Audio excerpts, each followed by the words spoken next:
One of my followers on Instagram, she sent me this question. Oh, do you think if I could move to London, do you like the life there? I think of those moments when last year around this time, I make the decision that I am going to move to London.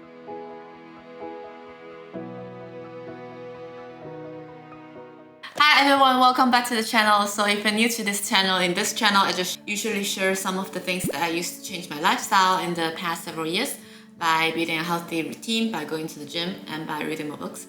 Occasionally I share some of the fun things happening in my life. You can almost like half year of 2022 already. I think of those moments when last year around this time I make the decision that I am going to move to London. And also 2 months ago, one of my followers on Instagram, she sent me this question. Oh, do you think if I could move to London, do you like the life there? So when I received a message for that day in March, it was actually exactly 6 months since I moved to London. I felt so happy that she think she could ask for my advice, and I sent her back some of my suggestions. Just recently, she sent me another message that she's going to come to London and she found a job here. Fortunately, she's going to come here in the summer, which is the best time in London. So her question is, should I move to London? I think it's a question too big to offer any kind of direct answer, so let's just add some assumptions. I think I should rephrase it as, should I make a decision to move to somewhere completely new? New meaning new culture, new environment, and new challenges. If you're in your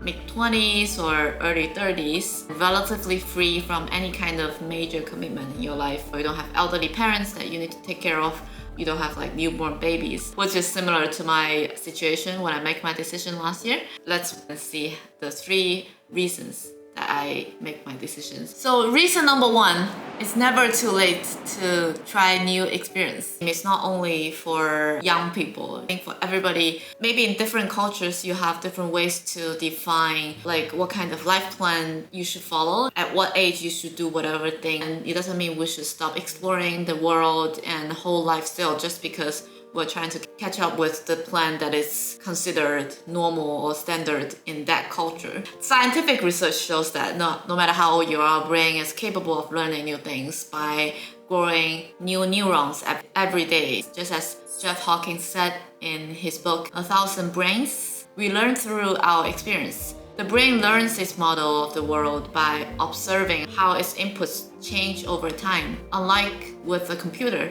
we cannot upload a file into our brain. The only way for a brain to learn anything is via changes in its inputs. If the inputs to the brain were static, nothing could be learned. The connections in our brain, as the book rightly points out, is store the model of the world that we have learned through our experiences. Every day we experience new things and add new pieces of knowledge to the model by forming new synapses. That's how I make my own decisions. I feel like if there's something new that's going to open up new doors or new opportunities or just providing me new chances to learn new things through new experience, then it's great. I would never say no to such experience, and I think it's never too late to learn as well. The second point is to stay humble and learn more about the world. I left my culture and moved across the ocean to a completely new environment almost 10 years ago at the United States to study. Looking back, it seems like a bold decision at that point in time. Actually, I think no one will ever question why a student will want to go to another country to have a degree. When we actually start working and then you're quite settled in your life and then you start to questioning yourself, at this point in my life, should I change or should I just like keep going every day and then live a comfortable life? The other day I was talking to one of my friends. She's actually trying to make a decision for her life. And then it all hit me. I felt like no matter whether you're at school or you're already working, we all have the choice to actually move to somewhere new or just to start something new so that we can be humble about life. And we understand there's limits in the way that we understand things, because last year when I moved from Hong Kong to London, I felt like it should be really not that difficult for me to get used to London. It's true because it's all English speaking. I'm not a student anymore, can live relatively comfortable, but life proves that I still need to stay humble because there are so many things I just don't know about. It's never the same when you're watching somewhere from the TV or listening from the news versus you're actually living here every day, taking the tube, sustaining the wind here, the long winter here. It's just very different. I think just because geographically London is so close to the European continent, and the fact that you're only 1 hour away or 2 hours away from a different culture, different landscape. 1 hour away, 2 hours away, you're in France, you're in Copenhagen, you're in Spain. And also because London is such a diversified and international city where you meet people from all across the world, which is the same for some other countries as well. Like the main particular different thing for London is just it's very close to the European continent, and for that continent all the other countries are so different from each other. You will come across a lot more different background and culture and people with different opinions just here in London. That's very different from other cities in the world. If you ask me if you are thinking to move to London, I would say yeah, for sure, come here. The final point is try and fail, but not fail to try. I recently come across this phrase. There's a recent book I read called The Power of Regret. A lot of points in that book actually has been mentioned. Some other books like how do you make decisions, how do you manage your expectations. The book summarizes 4 kinds of regrets. The takeaway for that book is that if we think of regrets like this, looking backwards to move forward, seizing what we can control and put aside what we cannot, crafting our own redemption stories, it can be liberating. So that's the way you look at regrets. And back to our current topic, why I said I would rather try and fail but not fail to try is no matter how we think we are well informed, we couldn't make 100% correct decisions because we make the decision at this point in time. And there are so many different ways the decisions will progress from this point in time, right?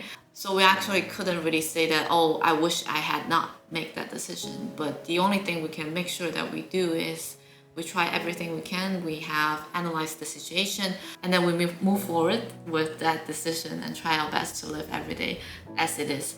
Taking a chance if it's beneficial to broaden your horizon. It's gonna deepen your understanding about the world, strengthening the way that you can take care of yourself. I couldn't really think of a situation where it's actually going to make your life worse. So in this specific scenario, last year when I made the decision, hey, let's just move to London, despite the fact that I've never been here before, not even for traveling. And then I was like, yeah, why not? In my mind, I think it's an opportunity for me to explore more, to understand the work that I've been doing, to give me more exposure about new things, new environment, and new experience. Like we can always actually reshape our decisions, and because whatever the decision you make, it's just at that point in time.